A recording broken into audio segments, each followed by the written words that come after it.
In the royal palace's training hall, we see our protagonist, Castle, practicing sword fighting with his childhood friend, Klaus. Their fellow knights are watching and placing bets on who will win. However, Klaus is much stronger than Castle and defeats him as usual. Klaus tells Castle that he needs to train more and improve his skills to be promoted to a full knight instead of remaining a trainee. Castle responds that Klaus only beats him because he is taller. To prove him wrong, Klaus strikes him down and defeats him completely. Gran and Fleeg laugh at Castle, and Klaus tells them to get back to their own work. Castle leaves, and they tell him he is a great knight but just needs a bit more training under Klaus to become unbeatable. Castle and Fleeg then go on their patrol in the city. They notice that the people seem tense and soon discover the reason. A member of the Black Goblin race has appeared. Everyone is surprised to see someone like this in the kingdom of Orphelia. Castle observes the goblin, who looks powerful and formidable. The people ask Castle and Fleeg to drive the goblin out of the city because his presence must be a bad omen. But Castle replies that the goblin hasn't done anything to be expelled. Fleeg calms the people down and tells them he will inform the leadership immediately so they can handle the situation. Castle then goes to rest and meets his childhood friend, Fry, who is buying apples from the market. Castle calls out to her, and they sit together, reminiscing about old times while eating apples. Fry worries about him, but he reassures her that he is fine since Klaus is with him and watching out for him. Fry tells him that he needs to train seriously as well so he can finish his training and become an excellent knight.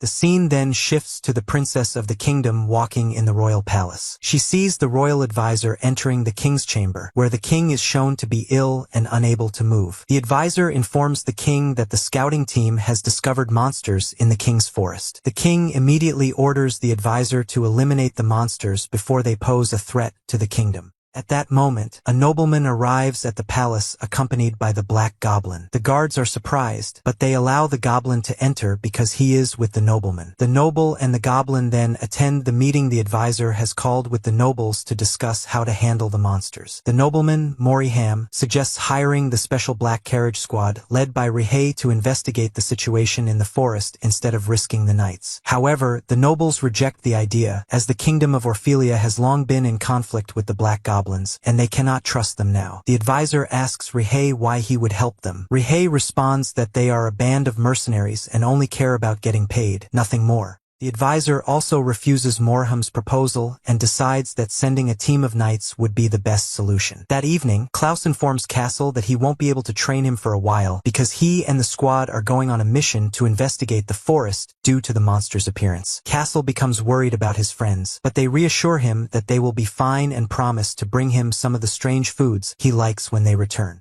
That night, the Black Carriage Squad, composed of black goblins, is seen making plans. It is revealed that they are seeking revenge against Orphelia's nobles for oppressing them for years. Everything they are doing now is part of their scheme to take control of the kingdom. The next day, Klaus and the team arrive at the forest. The area is unnaturally quiet, but suddenly, skeletal monsters appear and attack them. They fight bravely, but the monsters overwhelm them, leaving only Klaus and Gran. Klaus orders Gran to escape and inform the palace while he holds off the monsters. Gran immediately flees, while Klaus continues fighting the seemingly endless skeletal creatures. Gran reaches the palace and reports everything that happened, stating that the number of monsters in the forest is unknown. The nobles panic as they try to figure out how to eliminate this threat. Meanwhile, Castle learns about what happened to his friends and that only Gran has returned. He becomes deeply worried about Klaus but still holds on to hope that he is alive. He decides to go rescue him himself. At that moment, Fry also arrives, asking about Klaus. She is shocked to learn that he hasn't returned and decides to accompany Castle, since she is a mage. Castle tries to convince her to stay behind until he returns, but it's no use. Castle and Fry set out to search for Klaus and find the bodies of the fallen team lying on the ground. Castle and Fry are shocked by the sight and look for Klaus, but unfortunately, they only find his armor. At that moment, Castle decides to venture deeper into the forest to search for Klaus. However, a large number of skeletal monsters appear and attack them. Castle immediately charges at the skeletons and orders Fry to run away at once. Castle fights off the skeletons and manages to push them back. He then decides to escape quickly with Fry. But at that moment, the leader of the skeletons appears and tells him, "Let's have some fun, boy." She launches a magical attack on Castle, sending him flying with ease. She is surprised that she defeated him so effortlessly since he resembles Klaus. At that moment, it is revealed that she also fought Klaus. The skeletons quickly attack Castle and Fry, but Fry uses her shield to block the attack immediately. She continues to hold off their attacks until the skeletons close in on her, about to finish her off. However, at the last moment, Rihei appears and swiftly eliminates the skeletons with incredible speed. The Black Carriage Squad arrives, and its members fight the skeletons, easily defeating them due to their astonishing strength. Rihei himself battles the monster leader in an intense fight, which amazes Castle. However, the leader eventually escapes, bidding farewell to Castle, telling him not to worry because they will play together again. Castle thanks Rihei and his team for saving them and introduces himself and Fry. Rihei asks him what he is doing there since he is not part of the scouting team. Castle replies that they came to search for survivors from the squad and that he is sure there are still survivors. However, Rihei does not care about his words and leaves them behind. Castle is saddened and tells Fry that he came to rescue Klaus but could do nothing, not even defeat the monsters they encountered. At that moment, a group of adventurers appears before Castle and Fry. Castle becomes wary of them and asks who they are. They reassure him that they are adventurers, and the mage introduces herself as Cleo, while the other is Roy, a knight and Cleo's bodyguard. Fry asks them what they are doing there. Cleo responds that they were searching for them and asks them to follow. Castle and Fry follow them and arrive at the edge of a cliff. Cleo tells them that Dominix is the one who requested them to be brought here. Castle and Fry are astonished that the Great Tower Mage is the one who summoned them and ask why he did so. Roy answers that Dominix himself will explain. They then take Castle and Fry to the Sky Island where the Tower of the Sage is located. Cleo uses her magic, and they are transported to the island. Castle and Fry are amazed by the magnificent place and head to meet the Sage Dominix. Castle and Fry meet the Sage Dominix, and it is revealed that they have known him since childhood at the orphanage. Dominix welcomes them, and Fry tells him they always thought he was just an ordinary mage who occasionally visited the orphanage. Dominix replies that he had to hide his identity from people to avoid trouble. He then tells them that he brought them there because he wants them to meet someone. He leads them into a room where they are stunned to find Klaus, wounded and lying on the bed. Both Castle and Fry are relieved and overjoyed. It is revealed that Dominix had always been watching over the three of them since childhood, which is why he knew what had happened to Klaus and that they would come looking for him. At that moment, Klaus wakes up, surprised to see Castle and Fry. Castle explains what happened, and Klaus is relieved to hear that Gran made it back to the castle. Sage Dominix asks Castle and Fry to stay the night and instructs Cleo and Roy to take care of them. That evening, Castle sits in the garden, feeling down and deep in thought. Fry approaches him to comfort him. Castle tells her that after fighting the monsters, he has decided that he must become stronger because he will never accept losing someone dear to him again. The next morning, Rihei goes to the palace and informs the nobles that he has eliminated the monsters in the forest, presenting them with proof, the head of a skeletal monster. Nobleman Moriham states that they must trust the efficiency of the Black Carriage Squad from now on and always rely on them in battles against monsters. As the nobles are about to object, the advisor calms the situation, thanks Rihei for his efforts, and asks him to leave and remove the monster's head from public view. It is then revealed that the vile nobleman Moriham is also involved with the Black Goblins in their plan to take control of the kingdom and seize the position of royal advisor. The following morning, Sage Dominix summons Castle and Fry. Dominix asks Castle if his mother ever told him anything about his father. Castle replies that she did not. Dominix then tells him that he was the one who asked her to keep it a secret. He then reveals to Castle that he is the son of King Kyle, the heroic king who fought the Monster King, Lord of Darkness Angmund, and defeated him 100 years ago. Castle and Fry are both stunned. Dominix tells Castle that he is now worthy of inheriting the great sword of the hero and assures him that he believes he is capable of handling this responsibility. However, Castle is in shock and tells him that he must be lying. How could his father be King Kyle, who died 100 years ago, when his mother also died long ago in a monster attack? The sage replies that he will tell him everything and that the story began 100 years ago when King Kyle was still alive. At that time, he was the crown prince of the kingdom and an exceptionally skilled knight, even more skilled than the Black Goblins. We see the prince training with a Black Goblin named Elia, who is his instructor. She praises his training and how skilled he has become. Dominix arrives, pleased with their progress, and tells them to rest, then takes them to have a meal. It is revealed that Elia and Kyle are very close friends, and she scolds him for sneaking into the city all the time to see how the people live, what they eat, and what they drink. She tells him that he would never understand his people's struggles from inside the palace and that, as a member of the royal family, he must fulfill his duty to them. It is revealed that Kyle was always curious about the lives of the city's people and loved to explore them. It is also revealed that Elia is his half-sister and that she constantly worried about him, which is why she always argued with him about sneaking out. We see Kyle with Dominix in the study, where Kyle asks Dominix why there is poverty among the people despite the kingdom being in a time of peace. Dominix replies that the war between the nations lasted for a long time, which cost them a great deal of money. Furthermore, many families lost their breadwinners in battle.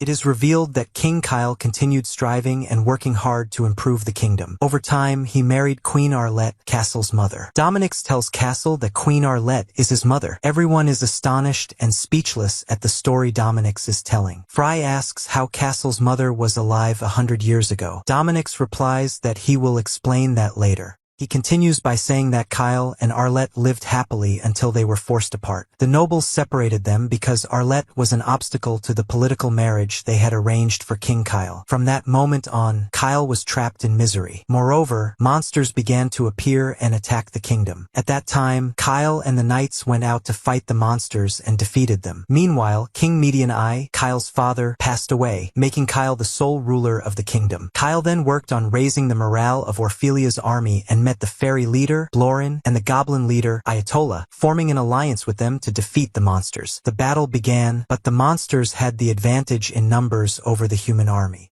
Eventually, Kyle found Arlette in one of the war shelters, and she was pregnant with Castle at the time. Kyle was overjoyed and told her that if it were a boy, they would name him Castle. Later, the Great Lua appeared and bestowed upon King Kyle the legendary sword, Aya, so he could fight the Dark Lord Angmund and save the world from his evil. Kyle then gathered the army leaders and informed them that once the Red Moon appeared, the Monster King would emerge to destroy the world, but he would use the legendary sword to defeat him. At the same time, Elia dedicated herself to studying arcane magic. Back in the present, Dominix continues his story, but Fry and Klaus interrupt him, saying that Fry once tried to create a false holy sword and was condemned for it. Dominix confirms that this is true and that the people saw Elia's actions as a challenge to the will of the Great Lua. Fry then asks why Elia would even attempt to create a false holy sword. Dominix explains that Elia was merely trying to fulfill her promise to Kyle. That is why she continued studying magic until the day the Dark Lord appeared. Elia rushed to aid Kyle, but unfortunately, she was slain by the Dark Lord on her way to him. At that time, Kyle and his comrades fought King Angmund. However, after the battle, both King Kyle and King Angmund disappeared, leaving only the legendary sword Aya behind. With that, peace returned to the world once more, and this was the story of King Kyle, Castle's father. Castle and his friends are astonished by the story of his father, who sacrificed himself to save the world. Dominix then reveals that the rest of King Kyle's comrades sealed the legendary sword afterward, with each one of them holding a part of the key to its seal.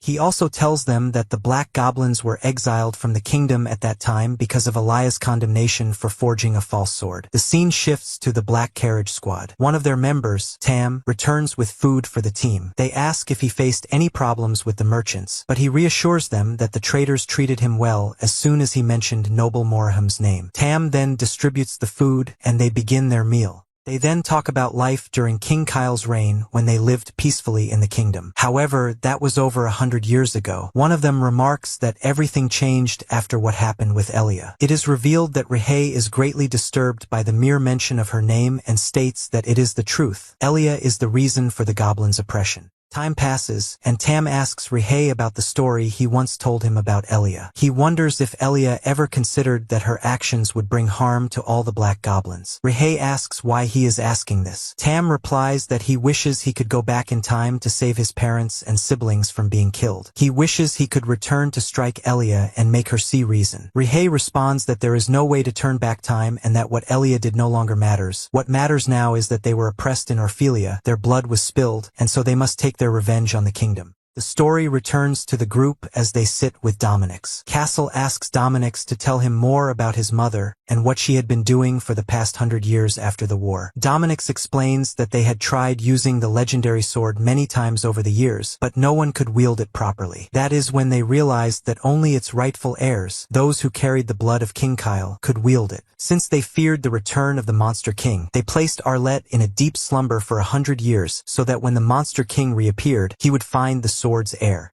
Castle is shocked by what he hears. Dominix tells him that as soon as she awoke, she gave birth. At that time, monsters attacked the village and killed her. Since both of Castle's parents had died, Dominix sent him to the orphanage. Everyone is stunned by his words, and Fry says that his visits to them in the past were not just random. Dominix replies that he had been watching over their growth the entire time. Dominix then tells Castle that the Monster King's return is near and that no one knows exactly what kind of damage he suffered, meaning there is a possibility he could return. Furthermore, the reappearance of monsters is certainly not a good sign. Kyle agrees to prepare for the coming war to protect his loved ones. He asks Dominix where he can find the legendary sword. Dominix replies that the sword seal must be broken first, and to do that, he must meet Lauren, the great sage of the forest. Dominix tells them that he wanted to accompany them on their journey, but unfortunately, he cannot leave the tower. He then calls upon Cleo and Roy and asks them to go with Castle and Fry on their new adventure. Castle and Fry go to inform Klaus of what happened,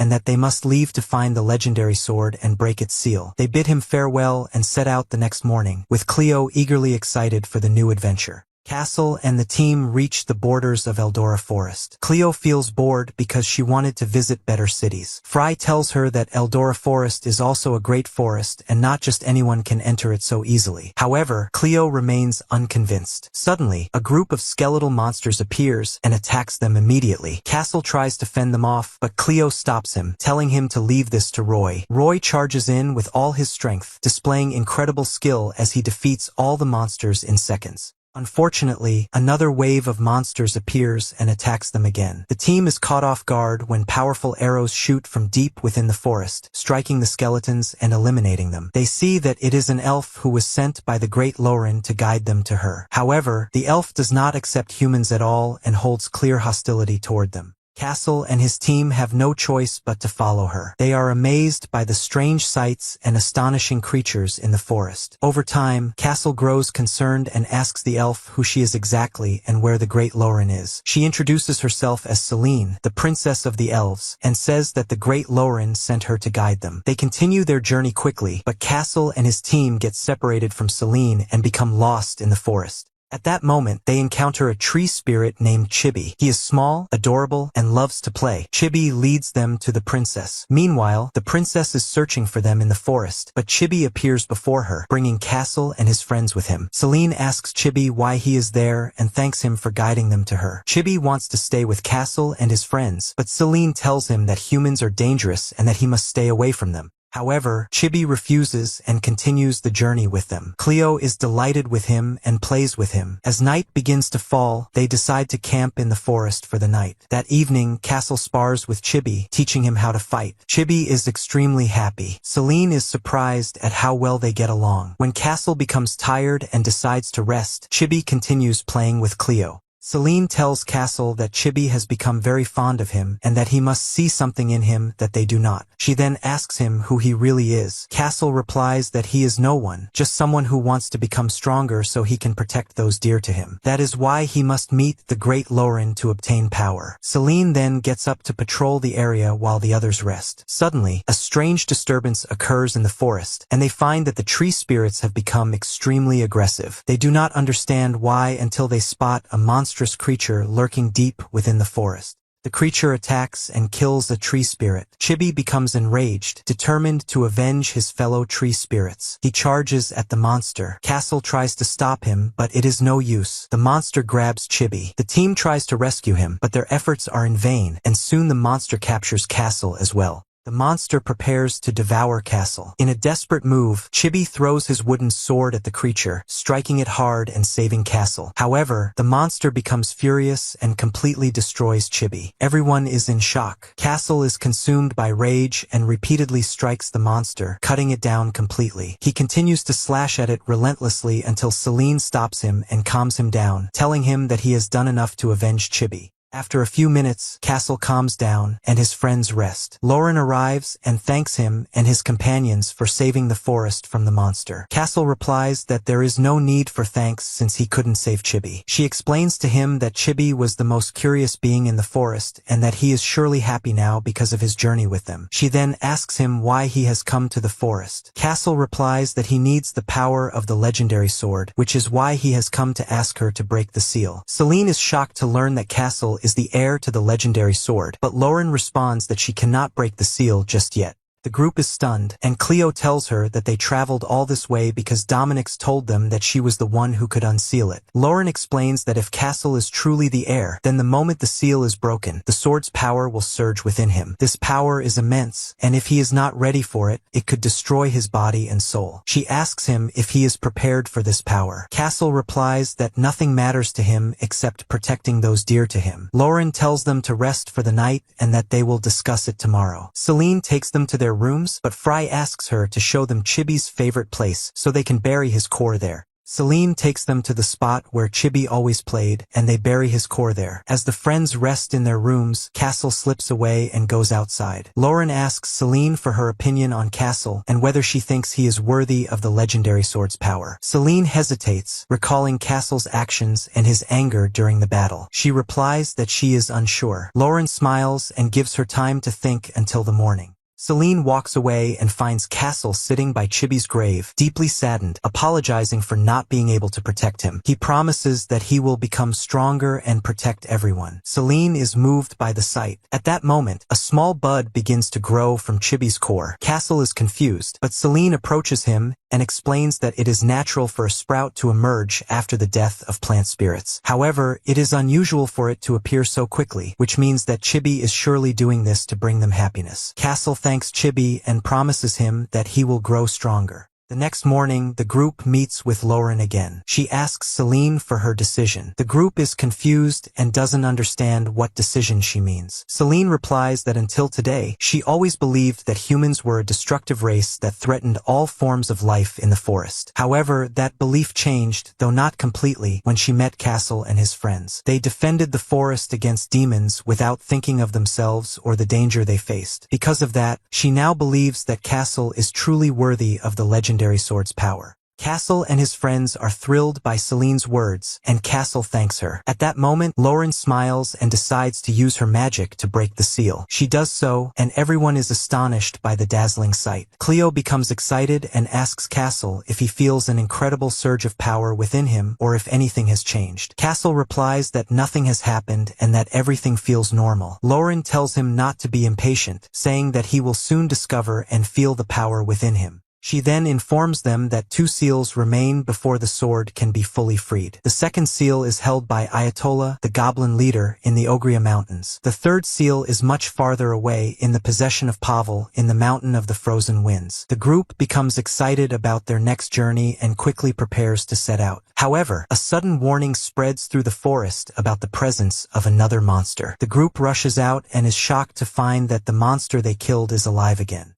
Celine explains that certain monsters have the ability to leave behind seeds in the soil before they die, allowing them to return to life. Celine prepares to attack the monster with her arrows, but Lauren stops her, telling her to just watch this time. Castle, filled with rage, charges at the monster with full force, with Roy assisting him. The group is stunned by Castle's astonishing strength as he defeats the monster in mere seconds. Lauren and Celine thank Castle once again for saving the forest. They bid farewell to the group as Castle and his friends embark on their journey. The scene shifts to Noble Moriham, who is sitting with Rihei as they plan their next move in their scheme to take over the kingdom. Moriham tells Rihei that they have now become heroes in the eyes of the townspeople and that he is close to receiving the title of knight. He adds that the other nobles are now begging him to send the Black Carriage Squad to eliminate the monsters in the king's forest. He states that they will surely agree to his request, ensuring that the nobles remain indebted to them forever. Back in the forest, Lauren and Celine are returning home when Lauren notices that Celine is very concerned about Castle and his friends. She asks her if it wouldn't have been better for her to go with them. Celine becomes flustered and replies that her main duty is to protect the forest from any danger. Lauren smiles and tells her, yes, of course. Castle and his friends continue their journey toward their new destination, the Ogrea Mountains, which are still very far from where they are now. Roy suggests that they gather as much information as possible while traveling to their destination. The group agrees with his suggestion and decides to keep the fact that Castle is the heir to the legendary sword a secret from everyone. At that moment, the monster leader appears before them. The group is stunned by her sudden presence. She greets Castle. Castle tells her to get out of their way, but she uses her incredible magic and attacks them. Castle and his friends fight back against the attack. She then strikes again with her powerful claws, but Castle blocks her attack. She notices the power of the legendary sword within Castle and asks him where he got this strength from. As usual, Cleo slips up and blurts out that he is the son of King Kyle. The monster leader suddenly understands the situation and pauses for a moment. She tells Castle that the legendary sword is nothing more than a curse from the great Lua and that he, too, will forever be in Lua's grasp. She then uses her magic and vanishes from the area, leaving Castle feeling uneasy and confused about what she meant. The group continues their journey and arrives at the first town along their path. Cleo is very excited to visit the town. They enter the marketplace and are amazed by all the delicious food and fascinating goods. Cleo recklessly spends all her money on food, and they are also surprised by Castle's strange eating habits, such as grilled spider. Everyone enjoys the food. Cleo then suggests visiting the best place to admire the town's scenery, Crowl Fountain. However, Roy refuses, saying they don't have time for such things and must keep moving quickly. Castle agrees with him. Cleo keeps trying to convince them until they finally give in and decide to stay in the town for the night.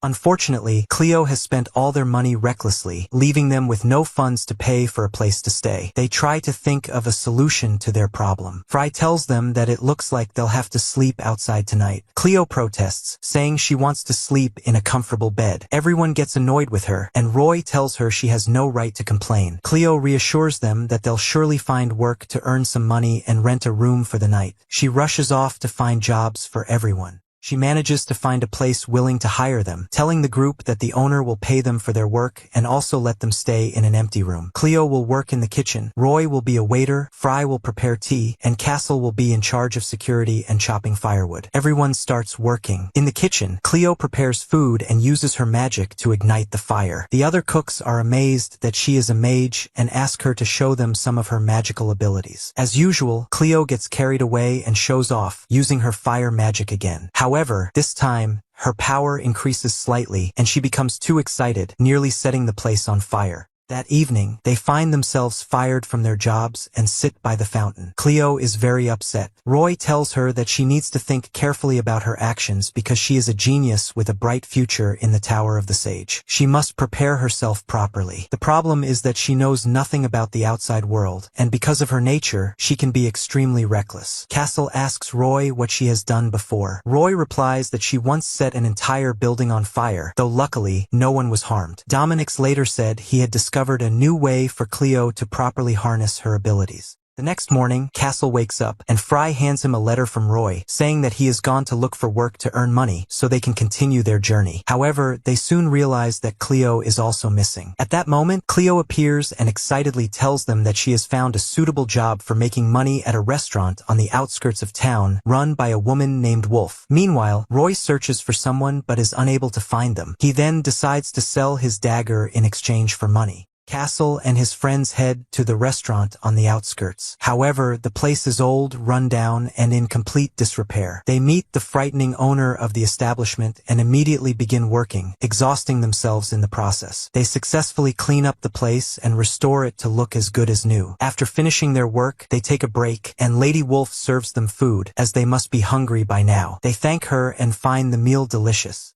Everyone is happy, and Lady Wolf tells them that it has been a long time since she last cooked because her restaurant is in the outskirts, so she has no customers. Castle suggests that she promote her restaurant, but she replies that she is satisfied with the way things are because she cooks using charcoal, which means she wouldn't be able to cook for many people at once. That evening, Cleo sits outside, reminiscing about her mother and what she used to say to her. At that moment, a large number of monsters appear, heading toward the restaurant. The group prepares for battle. Castle and Cleo rush out to fight the monsters, taking down as many as they can. However, the monsters' numbers are overwhelming, and they break into the building. Fry quickly helps Lady Wolf escape and tells her to run. At that moment, Lady Wolf decides to help Cleo in the fight, distracting the monster. The monster turns toward her, and just as Cleo is about to use her magic to defeat it, she remembers what happened last time because of her magic and hesitates, refusing to use it. She struggles to fight the monsters without her magic. Her friends, along with Lady Wolf, encourage her to use her magic and finish off the monsters. Cleo finally regains her confidence and uses her magic to save her friends, unleashing a spectacular magical attack that eliminates all the monsters. Everyone is overjoyed. Roy arrives shortly after and tells them that he has secured money for them. Cleo immediately rushes over to take it, but Fry snatches it away, saying that she will be in charge of their finances this time. The next morning, they bid farewell to Lady Wolf and continue their journey.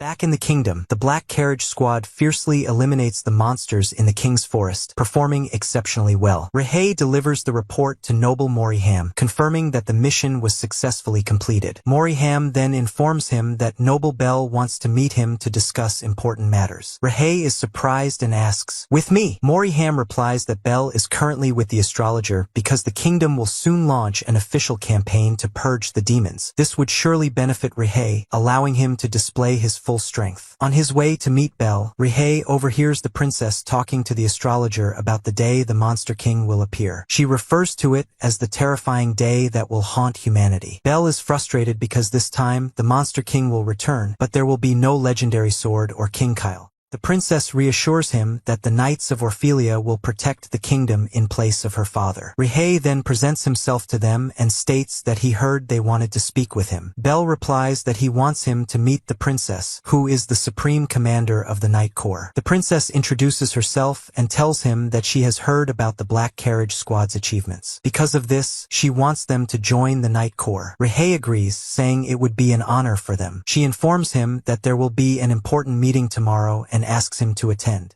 Rihei returns home and informs the squad that they will be joining the Knights. Everyone is delighted by their major progress, but Tam is displeased. He asks, "Have you all forgotten our goal? We need to take control of the kingdom." One of the team members reassures him, saying, "Don't worry, joining them will make it easier for us to deceive them and take over even faster." Rihei instructs them to be cautious with their actions and avoid causing any trouble in the city, no matter what. The next morning, Rihei attends the meeting. However, some nobles disapprove of Rihei and his squad joining the Knights. The princess defends the Black Carriage Squad, stating that they have nothing to do with Elia's crime. Everyone welcomes them except for Zierro, who is consumed with rage and insists on causing trouble for Rihei and his comrades. Zierro persists in insulting Rihei, but Rihei responds in kind, further fueling Zierro's anger. The meeting continues, and the princess asks her vice commander, Demia, to share the latest updates. Demia informs them that a large number of monsters are approaching the Elven Forest. The princess asks Rihei for his opinion on the situation and what solution he suggests. Rihei responds that they should send scouts first to assess the situation thoroughly. However, at the same time, the Knight divisions must be reorganized to defend the roads and villages surrounding the kingdom. Otherwise, they would only be defending themselves. The princess is impressed by Rihei's words, which angers Zierro even more. Zierro rushes to his father, the noble, and the other rigid noble elders to inform them about what is happening and about the Black Carriage Squad joining the Knights. The arrogant nobles agree with Zierro that the Black Goblins should be expelled. However, they acknowledge that they still need them for now to eliminate the monsters. Zierro becomes even more frustrated, but the nobles assure him that once the monsters are gone, the Black Carriage Squad's role will end. At that point, they will expel them and eliminate them. Later, Tam and his teammate go to buy food for the squad. His teammate leaves briefly to get some drinks, so Tam continues alone, purchasing bread and other supplies. The baker hands him the bread for free, stating that the Black Carriage Squad are now the heroes of the city, saving the kingdom from the monsters. Tam is overjoyed that people now admire them. On his way back home, a group of gang members ambushes him with weapons. Tam prepares to fight back, but remembers Rihei's instructions about avoiding trouble in the city. He decides to evade them instead. However, they attack him, severely injuring him. Just then, his teammate arrives, defeats them, and saves him. At that moment, a young woman rushes over, tending to Tam's wounds. His teammate then takes him home. At home, everyone checks on Tam. Rihei praises him for controlling his anger and handling the situation well. However, Rihei begins to suspect that Zierro was behind the attack. He holds back his frustration since he has no evidence. After Tam is taken to his room, the squad expresses their fury over the attack on him. Rihei goes to inform Moriham about what happened and shares his suspicions that Zierro was behind it. Moriham agrees, stating that Zierro is definitely responsible. However, since Zierro is a candidate to become the princess's fiancé, they cannot act recklessly without solid proof. The next day, Rehei goes to meet the princess. She asks about Tam and whether he is doing well. Rehei thanks her for her concern and assures her that Tam is fine. She apologizes for what has been happening in the city. At that moment, Zero enters and tries to provoke Rehei further. Rehei ignores him and leaves, returning home. As soon as he arrives, he asks about Tam. His sister tells him that he is doing better and that Azel and Zoka are also taking care of him. At that moment, Rehei notices a strange-looking dagger in the house. He picks it up and asks where it came from. His sister tells him that it is the dagger the bandits used to attack Tam. Rehei is stunned when he sees the emblem of Zero's family on it. He becomes furious and immediately rushes out, with his sister following him. At that moment, Rehei intercepts Zero and his father's carriage. Zero steps out, shouting in anger over the sudden stop. However, the moment he sees Rehei, he freezes in terror. He tries to run, but Rehei's sister grabs him. Rehei is about to finish him off when Zero's father steps out and begs for his son's life, promising that this will never happen again. Rehei spares them and leaves. Upon returning home, Tam is happy that Rehei has avenged him. Castle and the friends continue on their way, but suddenly, a little girl appears in front of them. At that moment, Frey notices a look of despair and sadness in her eyes. The girl immediately runs away, and the friends realize that there must be a nearby village. They decide to rest there for the night. They arrive at the village and meet Hendel, the village mayor, who tells them that the building behind him used to be the village center, but is now a shelter for children. Castle is surprised and asks why they turned it into a shelter. The mayor explains that monsters attacked the village some time ago, forcing everyone to flee to the shelter. The villagers are now gathering resources to rebuild their homes. Frey suggests that they help the villagers, so she goes inside and takes care of the children, making them very happy. However, she sees the sad girl again, sitting alone. Frey approaches her to talk, but the girl gets scared and runs away once more. Later, Frey learns that the girl's name is Elise and that she hasn't spoken or smiled since the monster attack. It is likely that her parents died in the attack. Frey keeps trying to reach Elise and cheer her up. She asks the friends to stay there for the night. The friends are surprised by her request, and Castle reminds her that the sooner they reach the Great Sword, the better. Frey insists on staying, so the friends agree and inform the mayor of their decision. She tells him that she wants to spend more time playing with the children. She teaches them how to make flower crowns, and Elise goes to pick some beautiful yellow flowers. But as soon as Frey gets close, Elise runs away again. Frey keeps trying to make Elise and the other children happy, but nothing seems to work. Eventually, Elise opens up to Frey and tells her that these yellow flowers were her mother's favorite. She also reveals that demons killed her mother. Frey hugs Elise, and the girl finally breaks down in tears. Frey spends time with her, helping her prepare delicious food, and Elise starts to smile and interact with the other children. The next morning, the friends prepare to leave. The villagers thank them for their help and bid them farewell. But before Frey leaves, Elise asks her to come with her. Without saying a word, she takes her to a small hut in the forest and locks her inside so that she won't leave. The friends grow worried when Frey takes too long to return.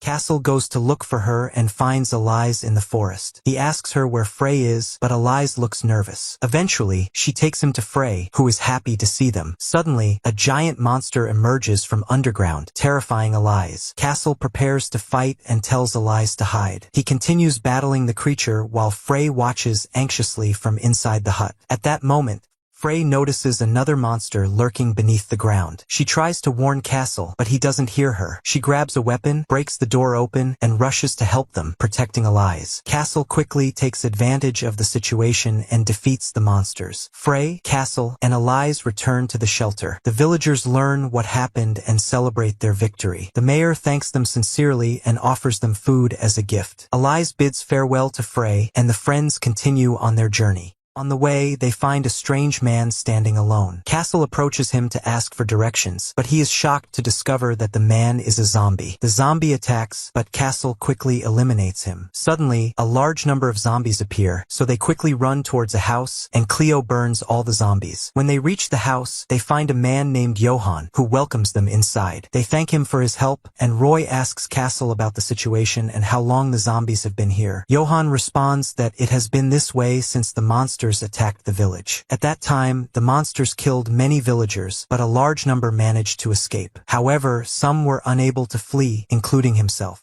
He tells them that ever since then, everyone has been living in fear, locking themselves inside their homes. After a while, the monsters took the villagers with them and left the village. Later, the villagers who were supposed to be dead returned as zombies. Johan reveals that he is the only survivor left here. At that moment, Frey notices the same flowers that Eliza's mother loved inside the house. She mentions Eliza's name in front of Johan, causing him to jump in shock. He asks her, "You know my daughter? She's alive, isn't she?" Frey replies that Eliza is safe in a shelter near the village. Johan feels relieved and happy to know that his daughter is safe. He asks about her well-being, and Frey tells him that she is fine but will be even better once she knows that her father is alive as well. They urge him to go see Eliza immediately. However, Johan tells them that, unfortunately, he cannot go to her yet. Everyone is surprised and asks him why, but he refuses to answer. Johan then asks them why they came to the village. Castle responds that they are on their way to Mount Ogrea. Johan tells them to stay here for the night, explaining that the situation outside is very dangerous right now and they should continue their journey in the morning. The friends agree and decide to stay, but they all feel that there is something strange about Johan. At night,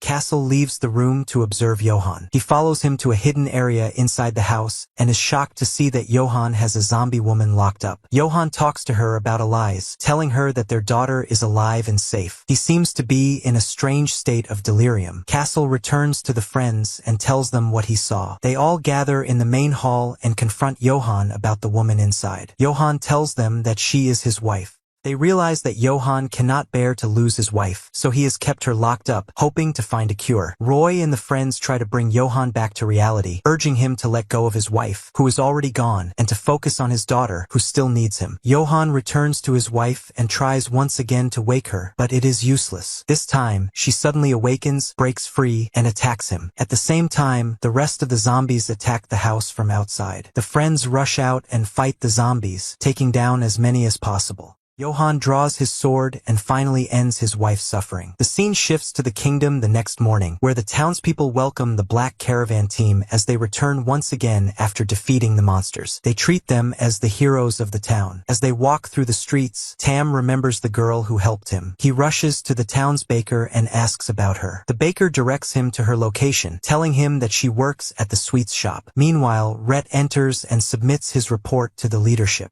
Klaus welcomes him and says he wants to thank him for saving his friends from the monsters the last time they met. Rhett recalls Frey and Castle but replies that he doesn't remember them and that he isn't interested. Elsewhere, the princess checks on her father, the king. She reassures him about the kingdom and tells him that the noble Moriham is helping them through the Black Caravan team, which is composed of the Black Demons. The king is surprised and asks her about Morham's connection to the Black Demons, warning her that this does not bode well at all. Rhett later meets the princess as she leaves the king's chamber. She tells him that she wants to speak with him about an important matter and asks her deputy, Demia, to go ahead of her. Meanwhile, Tam wanders outside the shop where the girl who helped him works. He peers through the window, but at that moment, a group of kids catches him and drags him inside to meet the girl, Shella. Shella welcomes him warmly. Back with the princess, she speaks to Castle, telling him that she must always think about the people and their well-being. She explains that the kingdom ended up in this state because, when her father was in good health, he was always occupied with wars and rarely returned to the palace. As a result, the internal affairs of the kingdom were left in the hands of the nobles, which led the country and its people to their current terrible state. She tells him that from now on, she will rely on him to help her. Later, Tam waits for Shella to finish work, and they finally meet. She asks him why he came to see her, and he replies that he came to thank her.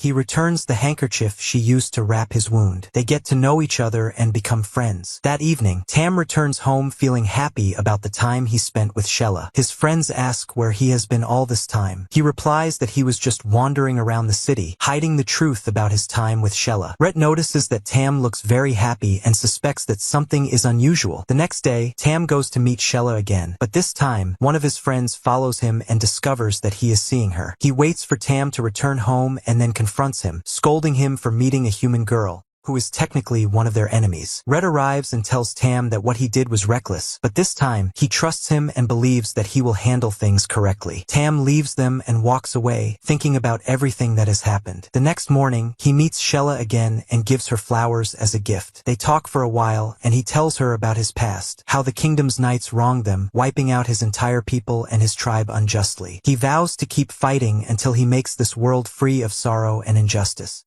Then he bids her farewell and leaves. Meanwhile, Rhett speaks with Moriham. Moriham tells him that they have made incredible progress and that Rhett's team has now become the city's heroes. Rhett responds that things will remain this way only until they finish off the monsters. But after that, the people will forget everything and all that they have done for the kingdom. That is why they must secure a high position within the kingdom before this entire situation comes to an end. And we return to Castle and his friends after they finally arrived at Mount Ogrea to meet the leader of the ghouls, Ayatollah, who possesses the second seal of the Great Sword. Cleo is stunned by the breathtaking view of the Red Valley. At that moment, she sees the leader of the beasts who attacked Castle, standing alongside another commander in the Beast King's army. The commander laughs loudly, prompting the leader to ask why he is laughing. He tells her, "Can't you hear the cries of anger, sorrow, and the lamentations of humans?" She replies, "No." He then reveals that he has been waiting for this great moment for 100 years. At that moment, we learn that this commander is the sorcerer responsible for bringing the Beast King back into the world. We go back to the past and discover that this sorcerer was from the Republic of Grey. At that time, he supported the princess and the ailing king, who was on the brink of death. However, on the day the king died, the sorcerer used all the research he had studied for years and brought the king back to life as a zombie. Due to this horrific crime, he was completely exiled from the country. Returning to Castle and his friends, Cleo mentions a tale that says the valley turned red because of the immense bloodshed during the war, making the place truly terrifying. Roy responds that the place is indeed fitting for war-thirsty ghouls. At that moment, they hear a loud commotion in the valley. The friends rush to the source of the noise and find a fierce battle between two groups of ghouls. Roy notices that the ghouls are fighting against a group of zombie ghouls, shocking fray. Castle quickly runs to help, and the rest of the friends join in, eliminating the zombies completely. The ghouls thank Castle and his friends for their help, and ask for some time to speak with them before taking them to their leader, who sent them to await and guide them. The shaman introduces himself as Kaola, one of the leaders of the ghoul tribe, and his apprentice, Dale. Castle introduces himself and his friends. Kaola welcomes him, saying he has been expecting him for a long time and knew he would come through prophetic dreams. Castle explains that they have come to meet the leader of the ghouls to break the second seal of the Great Sword. Kaola is shocked by his words and asks, "So, you are the heir of the Great Sword?" Dale, furious, accuses Castle of deception, saying, "This is an old trick. You're just trying to exploit the death of the great Ayatollah to deceive us, aren't you?" Castle and his friends are stunned by the leader's death. Kaola informs them that the current leader is Chief Seeing. Castle and his friends grow anxious, unsure of how to break the seal now. Kaola reassures them that Chief Seeing must have been told a way to break the seal in Ayatollah's absence. Castle asks Kaola to take him to the leader, but Dale refuses, saying it is impossible because humans cooperate with beasts. The friends are bewildered by his words and ask him what he means. Kaola explains that a sorcerer came to the valley some time ago, and soon after, many ghouls disappeared and turned into zombies. The friends are shocked. Castle exclaims, "That's impossible! How could a human work with the beasts?" Cleo asks about the sorcerer's appearance, and Kaola describes him, but unfortunately, Cleo does not recognize him. Castle asks Kaola again to help him reach the leader. Kaola promises to take him there and vows to protect him with his life if necessary.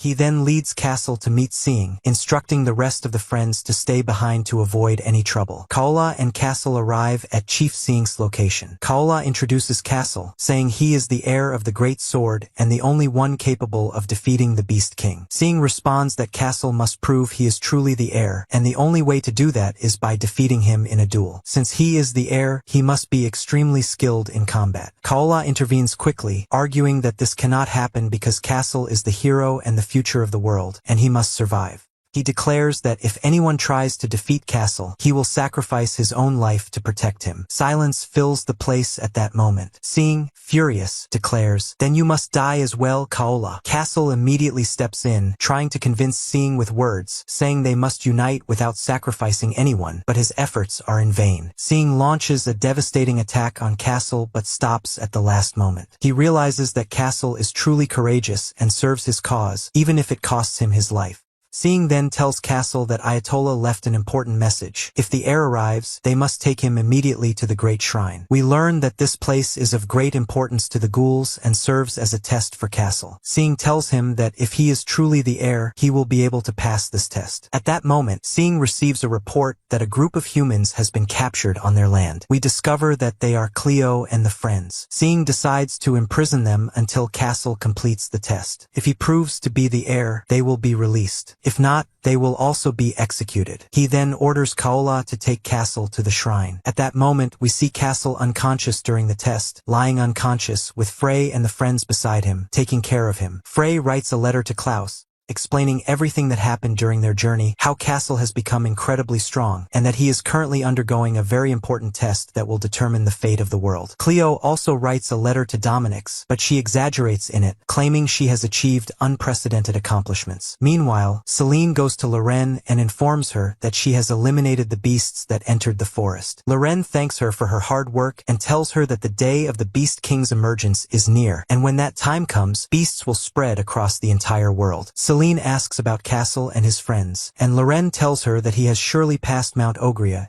and is now on his way to meet Pavel. Celine grows worried about them and hopes they are safe. After that, we learn that Castle has also passed Seeing's test, and Seeing has broken the second seal on the sword as well. At that moment, the power of the great sword manifests even more. Castle and his friends decide to continue their journey and bid farewell to Seeing, Kaola, and the rest of the ghouls. But suddenly, the evil sorcerer appears. Dale becomes furious, pointing at him and saying, "This is the human who handed the ghouls over to the beasts and turned them into zombies." The sorcerer laughs loudly and responds, "How dare you compare me to such weak creatures? I am the great sorcerer Maldok, the one who invented the idea of the undead and brought them back to life." Castle and his friends are shocked to realize that this is Maldok, the sorcerer who brought the Beast King into the world 100 years ago. Castle becomes enraged at that moment and insists on defeating the sorcerer. He attacks him with full force, but the sorcerer turns out to be astonishingly powerful, even stronger than Castle. The battle between them is fierce, and just as the sword's power activates, the sorcerer flees immediately. Since then, Castle has remained unconscious,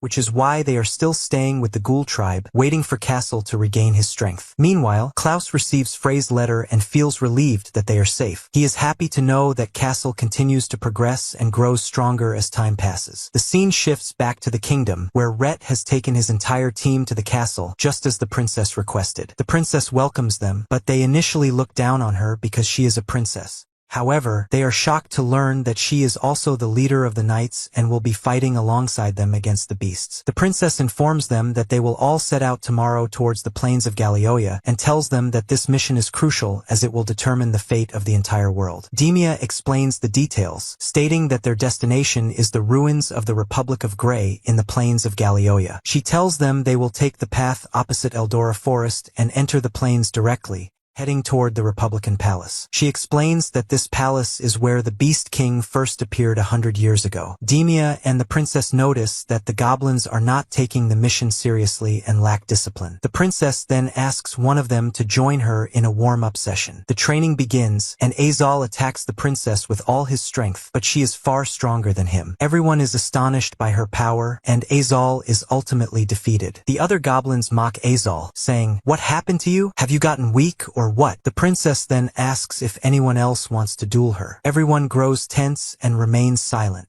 She tells them that she trusts them, so they must also trust her and the knights. Meanwhile, Nobleman Moriham gathers the other nobles to discuss an important matter concerning the Black Goblins. He tells them that the Black Goblins must be rewarded for their efforts if they return from the upcoming battle. The nobles reply that they have already rewarded them by allowing them to join the knights. However, Moriham insists that Rhett should be made a noble. The nobles are shocked and immediately refuse, but Moriham pressures them and asks Nobleman Shemet for his opinion. Knowing that Shemet owes Rhett for saving his son's life, he hesitantly agrees. The other nobles grow furious, saying that the Chancellor will never allow such nonsense. Moriham responds that, in that case, the Chancellor must be removed from his position. At that moment, the Chancellor is busy with the princess, trying to convince her not to go to the plains herself. However, she refuses and insists on taking responsibility herself.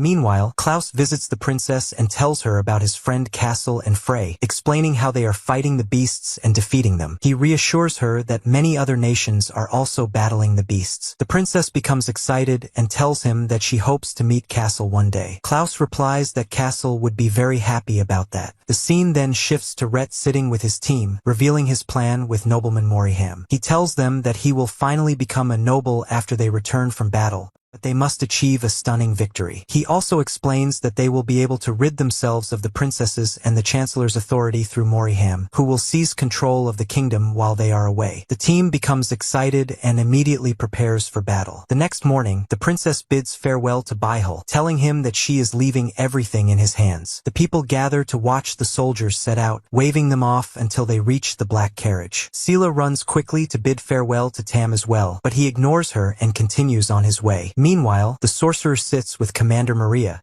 discussing their plans and what they will do if the Great Sword appears again. The scene then shifts to Riha, the black carriage, and the knights traveling toward the plains. They set up camp in the evening, and the princess gazes at the moon, realizing that the time for the Beast King's emergence is drawing near. Rhett gathers with his companions and tells them that they must win this battle on their own, without the knights. The goblins become extremely excited about the fight, hoping to battle strong beasts to enjoy themselves. The next morning, everyone prepares, and Demia tells Rhett that he will advance in this direction to reach the palace. She instructs him and his comrades to report immediately if they spot any beasts in the area. The princess warns him to be cautious. Rhett and his team proceed, finding the place eerie and extremely dangerous, but they press on. At that moment, Tam notices a strange mark on the ground. As soon as he touches it, it explodes, killing him instantly. The others are stunned and deeply grieve for their fallen comrade. Rhett calms them down, telling them they must pull themselves together. He assures them that this is the work of the beasts and says that the creature responsible for Tam's death must be nearby. At that moment, the sorcerer suddenly appears behind them from a black magical portal. At that moment, the princess and Demia stand waiting for any news from Rhett and his team. Demia asks the princess to rest and let someone else take over the watch, but the princess refuses, saying that she has a bad feeling and wants to monitor the situation herself. The scene shifts to Maria, the commander of the Beast King's army. She senses the sorcerer's power and realizes that he is doing something strange at that moment. Back with Rhett and his companions, the sorcerer is surprised to see black goblins in the area. Rhett becomes furious and asks him if he was the one who set the trap. The sorcerer replies, "Don't you know that this area belongs to the beast army?" The other goblins grow enraged at the sorcerer, but they are suddenly shocked when their friend Tam stands up again, only to find that he is turned into a zombie. Azal, unaware of the situation, happily approaches Tam, only for Tam to attack and kill him. The sorcerer then commands Tam to attack his former comrade. The battle continues, and they manage to eliminate Tam's corpse first. The sorcerer then strikes them with astonishing magical power, killing a large number of them with ease. Enraged, the remaining goblins charge at the sorcerer, but he effortlessly eliminates them as well. Rhett is left in shock at the sight before him. The sorcerer, with cold indifference, tells him, "Unfortunately, I can't create puppets from these corpses. They have been too badly damaged." Rhett's remaining team members attack the sorcerer with all their might, and in the end, Rhett's sister succeeds in stabbing him deeply. The sorcerer, now enraged, strikes Rhett's sister and sends her flying. At that moment, Maria arrives and asks, "What's going on? You seem to be having a rough time, aren't you?" The sorcerer, furious, snaps at her, "Shut up!" Rhett is horrified to see his sister, Rabini, lying on the ground, badly injured and unconscious. Consumed by rage, he charges at the sorcerer with all his strength, landing a devastating blow. However, Maria intervenes and defeats Rhett using her magic. Maria then notices that the princess's army is approaching. She orders the sorcerer to withdraw immediately, saying she won't allow them to kill him because he still has a role to play in bringing the Beast King back to the world. The sorcerer casts his magic and vanishes instantly. At that moment, the princess arrives at the battlefield and is horrified by the gruesome scene, realizing that all the goblins have perished. As they search for any survivors, they find that Rhett is still alive and quickly aid him. The scene shifts to Castle in his dream, where he sees a strange figure before him. He stares intently at it, but at that moment, Frey calls out to him until he awakens. Castle is disoriented, unsure of where they are. As soon as he wakes up, all his friends rush to him, asking how he is. Cleo tells him they were very worried about him. Castle apologizes for making them worry. Kaola then orders Dale to inform everyone that Castle has awakened. Castle tells Frey that he will go for a short walk but won't go far, so she shouldn't worry. Castle walks to the site of his battle with the sorcerer, only to find Kaola behind him. Kaola asks if something is bothering him. Castle apologizes for the death of Chief Seeing. Kaola replies that it was Seeing's fate and that he fought bravely to his last breath in defense of the ghouls, which is what truly matters to them. Kaola reassures Castle that he will take care of everything and that they are grateful to him as well. He tells Castle that he is always ready to help him. Castle then asks Kaola for advice on how to control his overwhelming power without harming those around him.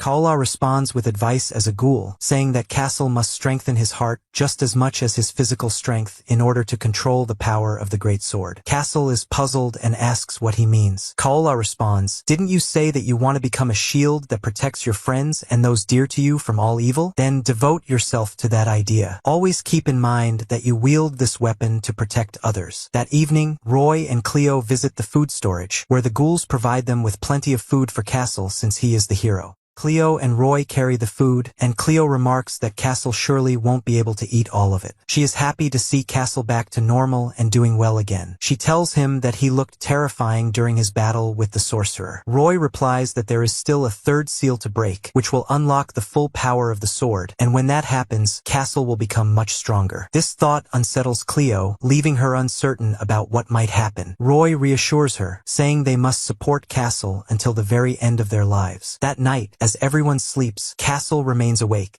thinking about his battle with the sorcerer and the incredible power he failed to control. He goes for a walk and returns to the battlefield, lost in thought. Frey comes to check on him, and Castle apologizes for worrying her. She tells him she couldn't sleep either, which is why she followed him. As they gaze at the moon, Castle tells her that they don't have time to waste. They must leave tomorrow now that he is recovered. He tells her that they must meet Pavel as soon as possible to break the third seal on the sword. Frey remains worried about him. Castle reassures her that he is fine, but the real problem is that he can't remember anything that happened before his rage took over. He tells her that he will try harder to control himself. Frey comforts him, saying that he is stubborn, and she is sure he will overcome anything he faces. The next morning, everyone wakes up, and Castle and his friends bid farewell to Kaola and Dale. Dale apologizes for his previous rude behavior toward them and offers to accompany them to the mountain's base as a gesture of gratitude. Kaola then calls out to Frey, saying there is something important she must know. He tells her that in his vision, when Castle faced the Beast King, he vanished at the end, just like King Kyle did. Frey is stunned by this revelation. Kaola tells her that this is not set in stone and that they can prevent it if they work hard to change it. He asks her to take care of Castle. On their way to the next village, the friends take a break by the river. At that moment, a girl appears and mistakes Frey for someone else. Realizing her mistake, she apologizes and then introduces herself to the rest of the group, revealing that she is a mercenary named Reina. Roy recognizes her, and we learn that she is an assassin who works solely for money. Roy then leads the group to continue their journey, but Reina stops them. Roy tells her, "Don't follow us. We don't have time to waste with you." Reina replies that they are heading in the same direction, so, unfortunately for him, he'll have to deal with her. She then asks if they plan to stay in the village for the night, and Cleo excitedly replies that it would be great. Reina then says, "But first, I have something to ask you. You're not from Orphelia, are you?" Frey responds, "No, we are from Orphelia." Reina then warns them not to let anyone in the village know they are from Orphelia or from the Empire. Castle, confused, asks her why, but she tells him to just listen to her, and she will explain the situation later. Reina leads them into the village, which turns out to be a settlement of black goblins. She is well liked there and takes them to the inn where she is staying. However, there are no available rooms for them. She then asks the innkeeper to let them stay in her room. Meanwhile, the villagers are discussing the disappearance of 15 people. They don't know what happened to them, but they are certain that it wasn't the work of beasts. Otherwise, there would have been bodies left behind. They speculate about who could be responsible and eventually conclude that it might be the people of Orphelia. They start criticizing Orphelians, calling them heartless and cruel. However, the innkeeper argues that it couldn't be them since humans have also gone missing this time. Reina then takes Castle and the others to her room and explains what has been happening in the village. The disappearances have been increasing, but no one understands what's happening or who is behind it. From the perspective of the black goblins, the people of Orphelia are nothing more than tyrants. She warns them never to mention their homeland while they are here. At that moment, news arrives that Aiden has also been kidnapped. The villagers grow anxious, and Reina and the friends head into the forest to search for him. Despite their efforts, they find nothing. Castle decides that they must help the village, but Roy refuses, insisting that they should avoid trouble and focus on their goal. However, Castle is determined, and eventually, everyone agrees to help. They ask Reina if she has any clues or information that might help in the search. Unfortunately, she has nothing, but she had intended to investigate the forest near the village more thoroughly. However, it was too vast for her to search alone. The friends decide to search the forest together again. They set out and search every part of the forest. At that moment, Castle hears a strange sound and follows it, accidentally falling with Reina into an underground tunnel. They decide to continue exploring the tunnel, but stop momentarily to let their eyes adjust to the darkness. Reina then asks Castle about his journey's destination. He tells her that he is going to meet Pavel at the Snowy Wind Mountain. She then asks him why he wants to meet Pavel. He replies that it is to break the third seal of the Great Sword. Reina is shocked and asks, "Do you mean King Kyle's sword?" She becomes even more bewildered and asks why he is searching for it and wants to break the seal. Castle tells her that he is the heir of the Great Sword. Reina, completely confused, says she doesn't understand what he is talking about, but what matters is that he must be a very important person. Meanwhile, Cleo continues searching the forest when she suddenly gets caught in a massive spider web while flying on her broomstick. She doesn't understand what is happening, but then the beast appears and captures her as well. Back in the tunnel, Reina finds Aiden's shoe on the ground. They are shocked and decide to venture deeper into the tunnel. They continue until they reach the monster's nest, which is filled with people trapped inside cocoons. Just as they decide to report their findings, the giant spider beast appears before them, with Cleo among its captives. Castle, enraged, immediately charges at the spider, but it retaliates and pushes him away. He continues to evade the spider's venomous attacks while fighting alongside Reina with all his might. However, the beast attacks Reina as well and captures her. Castle, now even more furious, decides to face it head-on. He channels all the power of the sword he possesses and unleashes a powerful and astonishing attack, eliminating the spider beast. With that, they rescue everyone and return safely to the village. The villagers rejoice at the return of their loved ones. Castle and his friends bid farewell to Reina and leave the village, continuing their journey to meet Pavel and break the final seal. At that moment, the princess, Demia, and the army arrive at the village where Castle and his friends previously passed by the shelter. They rest there for a while, and the princess thanks the mayor for their help and for providing a suitable place to treat Rhett. The mayor replies that it is only natural and an honor for them to assist the princess, adding that they are indebted to the people of Orphelia regardless. The princess and Demia are surprised, so the mayor explains that 2 days ago, a traveler from Orphelia saved them from the beasts, and his friends also took good care of the children while they stayed in the village. The princess is even more surprised, so the mayor tells her that the traveler's name was Sir Castle. She and Demia immediately recognize the name, recalling that Castle is Klaus's younger companion. The princess and Demia remain worried about Rhett, who is still not woken up. The princess says that things will be difficult the moment he regains consciousness and learns about the massacre his team suffered. The next morning, the young girls, along with Elias, run up to the princess and excitedly welcome her, presenting her with beautiful flowers. The princess gratefully accepts them, feeling overjoyed, and thanks them for the flowers. At that moment, Johann arrives and asks the children to go play elsewhere and not disturb the princess. The children bid her farewell and run off immediately. Meanwhile, a report reaches the nobles in the kingdom about the appearance of a very powerful beast in the plains, which, unfortunately, completely wiped out the black carriage unit. The nobles are shocked by the news, and Noble Moriham falls into a state of anger and disbelief, realizing that his entire plan has gone to waste. One of the knights informs Klaus about what happened and tells him that Rhett is the only survivor from the black carriage unit. He also explains that this news has spread fear and panic among the people of the kingdom. Indeed, the entire town is in a state of terror. Sheila is devastated when she hears what happened and weeps bitterly over Tam's loss. Back with the princess, she remains with the doctor as he treats Rhett. There is nothing left for them to do but wait for him to wake up. At that moment, Rhett slowly regains consciousness and asks where he is and where his comrades are. The princess becomes tense, unsure of what to say. She asks everyone to leave the room so she can speak with Rhett alone. She tells him that when they arrived, everyone was lying lifeless on the ground and the beasts had disappeared. She then informs him that he is the sole survivor of his his unit and apologizes for what happened. Rhett is utterly shocked and asks the princess to leave him alone for a while. Rhett falls into a state of deep shock, sorrow, and anger. Later, when the doctor enters the room, he finds that Rhett has vanished completely. The princess becomes extremely worried, not knowing where he has gone. She immediately orders everyone to search for him in the area, reasoning that since he is still injured, he couldn't have gone far yet. They search everywhere, but unfortunately, they do not find him. Meanwhile, Rhett struggles against his injuries, walking through the forest until he collapses to the ground. In that moment, he remembers everything that happened to his friends and sister. He screams in anger, unable to understand why he alone survived while everyone else perished. As he sits there, lost in thought, he remembers the sorcerer who killed them all and swears to kill him with his own hands. At that moment, the princess finds him, deeply worried about him. She tells him, "You're a fool. If you go to the plains in your current state, you will definitely die, and then you won't be able to avenge your friends." At that moment, Rhett's anger rises, and he reveals their plan, saying that everything they did was to take revenge on the people of Orphelia for what they did to the black goblins. The princess is shocked and tells him that something must be wrong. Rhett then tells her about the immense suffering the black goblins endured at the hands of the Orphelians. The princess is left in disbelief, shocked by both their plan and his words. However, Rhett tells her that none of that matters anymore. What matters now is that he will find the beast that killed his friends and kill it himself. At that moment, Rhett collapses again and loses consciousness. The princess takes him back to the village to treat him once more, but does not tell Demia or anyone else what he revealed to her. Demia notices the sadness on the princess's face and asks her what happened, but the princess says nothing. She simply states that she had been blind to everything happening in the country for so long. Demia is confused by her words and asks about her conversation with Rhett. However, the princess replies that it has nothing to do with Rhett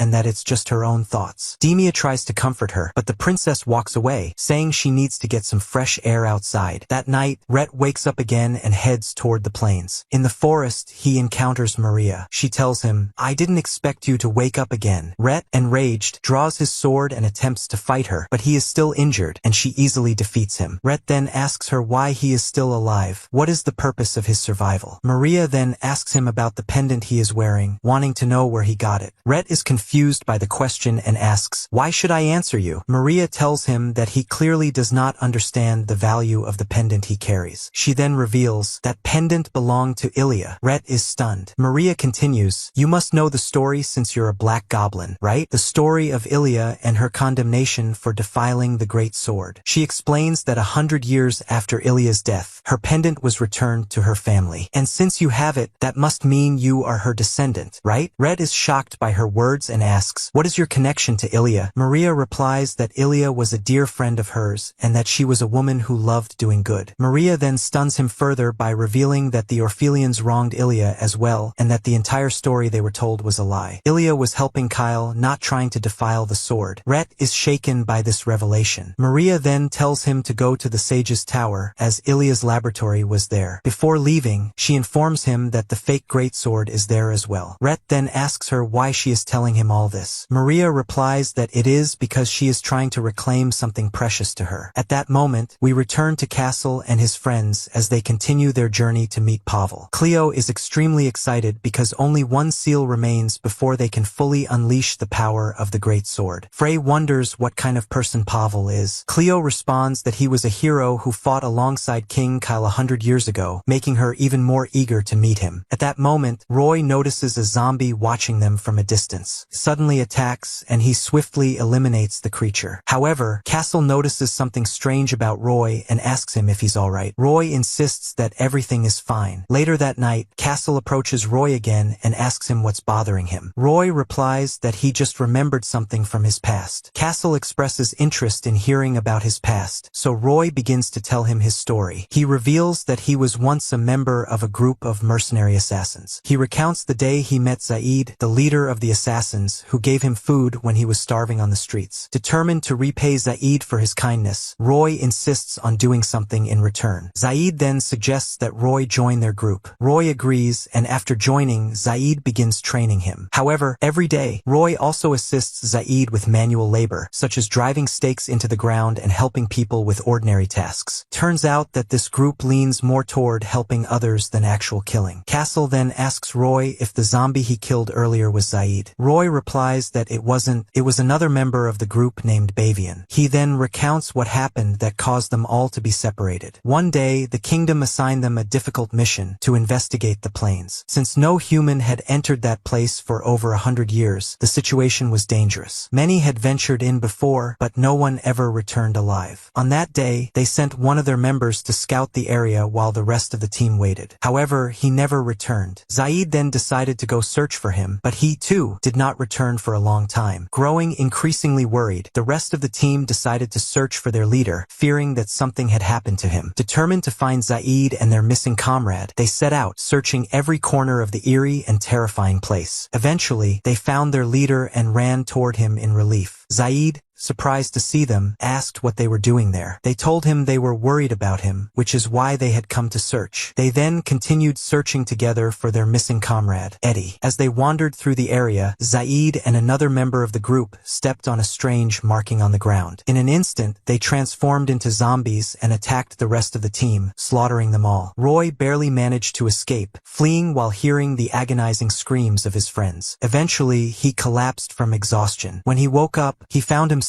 in the sage's tower, with Dominix watching over him. Dominix asked Roy what had happened, and Roy explained everything. Dominix then clarified what had truly occurred, that his comrades had become zombies, nothing more than soulless, mindless corpses acting on instinct. Since that day, Roy lived in the sage's tower, waiting for the moment when he could return to the plains with Castle. After finishing his story, Roy leaves Castle and goes to sleep. The next morning, everyone wakes up, and Castle informs his friends about the presence of the undead in the area. The group then begins planning a way to eliminate all the zombies at once. Cleo suggests a method to lure all the undead together, telling them that they can attract them by creating a very loud noise. Frey, puzzled, asks how that would work. Cleo confidently replies that it's simple. She can create an explosion using her fire magic. They soon confirm that no other creatures are in the area, so they continue moving forward. Roy then speaks to Castle, revealing that there is another reason he joined this journey aside from his deal with Dominix. He wants to find his leader and put him to rest himself. At that moment, Roy and the group suddenly halt. In front of them stands Zaid, now a zombie. Everyone prepares for battle, and Roy charges at Zaid with all his strength. However, it becomes clear that Zaid is extremely powerful. At that moment, the rest of the group's zombified members appear. Castle takes care of them, leaving Zaid to Roy. The battle between Roy and Zaid is fierce. In the end, Roy succeeds in defeating Zaid, finally allowing him to rest in peace. Castle and his friends finally arrive at their destination, marveling at the sight of the majestic mountain. Castle looks up at the sky and realizes that the time for the Beast King's emergence is drawing near. Because of this, he must make sure Pavel breaks the seal quickly so that he will be ready to face the Beast King. They set out in search of Pavel, the greatest sorcerer in history. They know that Pavel lives in an icy cave, as Loren had told them. They search everywhere, but suddenly, a giant skeletal monster appears and attacks them with immense force. The friends quickly evade the attack, but the monster is incredibly powerful, and they struggle against it. However, in the end, they manage to defeat it. After resting for a while, they decide to continue their journey. Suddenly, strong winds begin to blow against them, but they push forward. Over time, the weather conditions improve, and they come across a wooden cabin halfway along the path. They discuss whether they should rest there for a while or continue. Since they all seem fine, they decide to keep going. However, at that moment, Frey collapses. The group decides to take a break until she recovers. While resting in the cabin, Cleo notices the reason for Frey's exhaustion and begins to cry. Roy and Castle enter, and Castle asks Frey if she is alright now. She replies that everything is fine. Cleo hides her sadness and gets up to prepare water for Frey without telling Castle or Roy anything. The scene shifts to the princess and Demia. Demia asks the princess when they should move out. The princess replies that they will not move until Rhett returns with the fake sword from the sage's tower. They need it to defend themselves if the Beast King appears or if the powerful beast that destroyed the Black Carriage unit shows up again. Meanwhile, Castle stands outside watching the sky. Frey joins him and tells him that the cold air feels refreshing. She notices that Castle looks tense, as if something is troubling him. She asks if he had a nightmare while sleeping. Castle tells her that he has been seeing the same dream repeatedly. A mysterious figure calls out to him in his sleep, but he can never tell who it is or whether they are a friend or foe. He explains that this dream items started appearing ever since he gained power from the second seal in Mount Ogrea. At that moment, Frey recalls Kaola's words about Castle disappearing after defeating the Beast King, just as King Kyle did. Frey gently reassures Castle that everything will be fine. She laughs and jokes with him, lightening his mood. They enjoy a moment together until Frey grows exhausted again. Castle carries her back inside. They promise each other that, once the war is over, they will return to the kingdom together. Later that night, Castle leaves a letter for them while they sleep and sets off alone. However, Roy catches up to him and asks where he is going by himself. He also questions the letter Castle left behind. Castle tells him that he has decided to complete the mission alone. Roy is shocked and furious at Castle's words, accusing him of wanting them to leave him behind and take Frey back to the kingdom. Castle replies, yes, Frey always pushes herself too hard for the sake of others. Roy yells at him, calling him an arrogant fool. He says, do you really think you can accomplish everything alone? Do you realize that if you die, Frey will be heartbroken for the rest of her life? She will blame herself for not being able to protect you. He then asks Castle if he truly wants to make them feel powerless and unable to help him. At that moment, Cleo joins in, scolding Castle. She tells him that they are all in good health thanks to Frey. The truth about Frey's exhaustion is finally revealed. She had been using her magic the entire way to resist the strong winds and clear the path for them. That was why she had drained all of her magical energy. Castle finally understands and reconsiders his decision. He decides to continue moving forward together with his friends, as they always have. The next morning, the princess bids farewell to Elise, who gives her sweets that Frey had taught her how to make. The princess promises that peace will soon come to the world. As they prepare to leave the town, Rhett approaches the princess and asks how he can get to the sage's tower. The princess asks him why he wants to go there, but Rhett tells her it's none of her concern and just asks for an answer. The princess tells him she will give him the information, but only if he tells her what he plans to do. Rhett then explains everything he knows about the fake sword, and together, they set off toward the sage's tower. We return to Castle and his friends, finding Castle facing Pavel. However, something feels strange. Pavel suddenly attacks Castle with his full magical power. Castle tries to resist, but to no avail. Meanwhile, Frey, Cleo, and Roy struggle to break through the ice barrier separating them from Castle. Cleo continuously strikes the ice with powerful magical attacks until she finally manages to pierce through and reach Castle. At that moment, Pavel dispels the magic and removes the enchantment from the area. He then tells them that they have passed the test. It is then revealed that everything was a test to evaluate Castle's friends and determine whether they were truly worthy of accompanying him. Pavel then sits down with Castle and tells him that he wants to share something about his mother, Arlette. Castle is shocked and asks if his mother was ever there. Pavel replies, yes, she was here 100 years ago. I was the one responsible for protecting her while she slept. Pavel then begins telling the story from the beginning, recounting what happened 100 years ago when King Kyle came to him and Loren, requesting their aid in defeating the Beast King. However, Pavel refused the offer at first and attacked them with his magic. Kyle withstood the attack and kept insisting until Pavel was finally convinced to join them. It is revealed that Pavel only agreed to join them after a long time, once he finally opened his heart to Kyle. One day, while Kyle and Loren were near Pavel's cave, a beast attacked them. Pavel appeared at that moment and eliminated the beast instantly. From that moment on, they became close friends and continued fighting together against the Beast King's army. One day, Kyle visited Pavel and asked him to protect Arlette and Castle if something were to happen to him during the battle against the Beast King. Pavel was shocked and told him, don't tell me you're planning to die, right? You must take care of yourself and return safely from the battle. Kyle reassured him, saying that he would never give up until he saved the entire world. That was the last conversation between Kyle and Pavel. After the war, all they found on the battlefield was the great sword. Both Kyle and the Beast King had vanished completely. Castle then asks Pavel where Kyle could have gone. Pavel replies that he does not know. He explains that they were deeply worried about Kyle, but they had to seal the sword first to ensure they could face the Beast King again if he ever returned. Since the sword needed its wielder to be present for it to be of any use, they had no choice. Several days later, Dominix came up with the idea of freezing Arlette and Castle in deep stasis for another 100 years in case the Beast King reappeared. Loren opposed the idea, but Dominix convinced everyone that this was the only way to save the world from future danger. Eventually, everyone agreed except for Loren. They then presented the idea to Arlette. She was stunned upon learning what had happened to Kyle and that he might never return. She was also informed that Maria, who had been with Kyle, was missing as well. It is revealed at that moment that Maria was not the commander of the Beast King's army. In fact, she had been one of Kyle's closest allies allies. Arlette ultimately agreed to Dominic's plan after confirming that it would not harm Castle and that it was necessary to save the world. Loren tried to persuade her to reconsider, but Arlette decided to sacrifice herself for everyone's sake, just like Kyle did. She then requested that they support Castle the same way they supported Kyle. From that moment on, Pavel took on the duty of protecting Arlette and Castle throughout the past century. Pavel is surprised when Castle calmly accepts everything he has heard. Castle declares that he is ready to sacrifice himself for everyone, just as his parents did. At that moment, Pavel smiles and thinks to himself that Kyle's son truly resembles him. Then, Pavel suddenly informs them that, unfortunately, the Beast King is set to appear today. His time has finally come. The friends are shocked. Castle immediately asks Pavel to break the final seal on the sword so that he can obtain its full power. Pavel prepares himself and tells them that they must go to the World Tree as soon as possible to retrieve the sword, revealing that this is where they had hidden it. The group rushes to obtain the sword, filled with trust and hope in Castle. As they prepare for battle, they await the appearance of the Beast King, marking the beginning of the final battle. At that moment, the evil sorcerer completes his magical circle and summons the Dark King. However, the shocking twist occurs. King Kyle appears instead. Everyone is stunned, and Maria, overjoyed, rushes toward him. But suddenly, a strange, sinister aura surrounds Kyle, and he dons the armor of the Dark King. The sorcerer kneels before the Dark King and greets him. Maria, confused, asks what is happening. The sorcerer tells her that Kyle is now the Dark King, the destroyer of the world. Meanwhile, Castle and his friends, along with Pavel, are on their way to the World Tree, excited to break the final seal. At the same time, the princess and Rhett travel toward the Sage's Tower. They finally arrive and enter to meet Dominic's. Dominic's welcomes them, remarking to the princess that the last time he saw her, she was just a small child. The princess then introduces Rhett to him. She then asks how they can defeat the Dark King. Dominic's tells her that the Dark King has already returned to their world and that he can feel his energy now. Dominic's then asks Rhett why he has come as well. Rhett replies that he came because he wants to see Ilya's laboratory. Dominic's asks him why. In response, Rhett shows him the pendant. Seeing this, Dominic's asks them to sit down as he explains the full story. He then takes them to Ilya's laboratory, telling Rhett that everything has remained untouched since the last time Ilya was there. He then leaves Rhett in the lab and returns to the princess. Dominic's then asks, "You want to know how to defeat the Beast King, correct?" He tells her that the only way to defeat the Beast King is with the great sword, Aya. That is the only method. The princess becomes tense and tells him that, unfortunately, the great sword is missing. Dominic's responds that they sealed the sword away in a secret location all this time. The princess is surprised and asks, "So it still exists?" Dominic's confirms this. She then asks where it is. He reveals that the sword is hidden at the World Tree. The princess, shocked, asks, "Why didn't you tell us this before?" Dominic's replies that he had to keep the existence of the great sword and its heir hidden to protect them for this very moment. The princess, even more confused, asks, "Who is its heir?" Dominic's explains that the sword can only be wielded by those chosen by the Great Lua. There is only one person capable of inheriting that power, a young man named Castle. He then tells her that Castle is King Kyle's son and recounts the story of Kyle and Arlette, explaining how they placed Castle into deep stasis alongside his mother for a century in preparation for this moment. He also tells her about Ilya, Kyle's half-sister. Meanwhile, Rhett searches all over the laboratory for the sword but finds nothing. In the end, he discovers Ilya's journal, where she recorded everything about her life and research. After reading the entries, Rhett finally understands the full truth. Back with Dominic's,